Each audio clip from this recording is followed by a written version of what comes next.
Hey, everybody. Going live for the first time. So I thought that I would test this out and I wanted to share with you guys an idea or a concept of controlling your environment, putting yourself in a better environment, and how that could impact tremendously your life. I really believe that it makes a true difference in your life completely. You've heard of that saying before, or you are what you eat, right? Your body, whatever you feed your body is going to result. You're going to see it in your appearance, in your health, your energy level, the way you feel. So that's a known fact.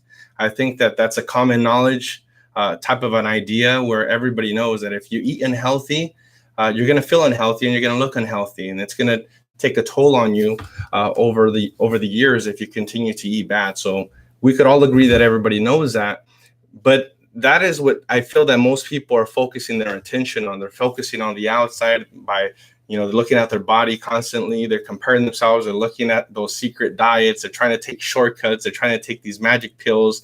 Everything is now on a label. You can literally walk into a store and read the label on the box, on the supplement, and say, hey, is this, you make an educated decision by Googling things or by getting advice from people. Is this something that I should put into my body? Because the result of putting this into my body is going to give me X. So that's a pretty simple thing. But what about the mind? How do you feed the mind? I think the most important and the most impactful way that you could feed the mind is by controlling your environment, putting yourself in an environment that challenges you to be better. If you want to be a winner, then get yourself around winners. If you're constantly around people that are living a mediocre life, that are just kind of comfortable, that are not pushing the limits, that are not trying to be better, that are not challenging themselves to do more and be more, then you're going to fall into that trap of living life just like themselves.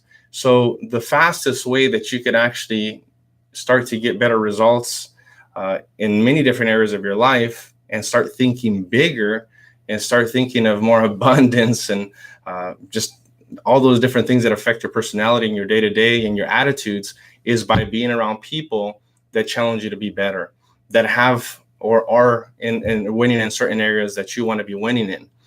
So there's three different categories that if you really want to, break it down, and I wrote down a few notes and I'd like to share those with you because I think that it's very important to increase your awareness and sometimes really step back and look at your life and think to yourself, where do I fall in on these different three? Because there's three different types that are proven. And so how do you start to set yourself up in the future or to set your future environment so that it could pay off with more satisfaction and more prosperity?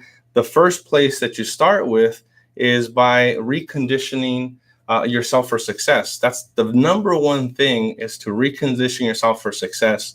It's and let me go ahead and jump to that. Here it goes. This is here's the three different types of suppressive or suppressed individuals. And what I mean by suppressed, it means in the way that they live their life or their thinking because of their environment. And so the first one is someone that completely surrendered themselves completely. These are the majority of people that are convinced that somehow they weren't the lucky ones, or they were born on the wrong side of the tracks. And therefore, they've kind of given up and they feel like, you know what, I can never reach that level of success, or that couldn't be my life. I just don't see that happening for myself. And so their environment has conditioned them to feel that way or to think that way. We start to have excuses or reasons why we don't win, and therefore we throw in the towel. And those are those types of individuals that start to look at other people that are winning, that are fighting for their goals and dreams, and start to just think of excuses and reasons why they're winning and they're not. So those are the ones that completely surrender. The second type are the people that partially surrender. This one's pretty scary because this type of individual can feel as if they're doing well and they're winning and they're living a good life, but deep down inside, they know, when they look in the mirror and they look at themselves, and only they know the truth, is that they've actually surrendered. And here's how this type of person looks from the outside. They are hard workers. They plan. They've worked their tail off maybe for a decade or so. They've climbed the ladder somewhat, or they've done pretty well from the outside, right, to most. But yet they actually stop fighting and competing to get to that next level because they fear failure. So here's the sets of failures that they have, or the fears that they have. They fear failure. They fear social disapproval. They fear insecurity. They have fear of insecurity. They have fear of losing what they've already have. So they also have all these different sets of fears, but yet the scary part about this is they've kind of just settled, and they said, you know what? I'm doing better than most. I'm okay. It's not even worth giving that extra effort or sacrificing to get to that next level. And so they've partially surrendered. That's the second type. The third is those types of people that never surrender, right? They just keep going. You know, I really love this type of individual, because in spite of their challenges, in spite of their background or whatever obstacles they've had to overcome, they just never surrender. They just keep going, and they just keep pushing themselves to improve every single year. And it's not easy, but they keep doing it without ever giving up and ever surrendering. And so this makes up the top 2 to 3% of individuals that don't let pessimism dictate their life. They don't believe in surrendering to suppressed forces. In fact, they don't even believe in crawling in life, period.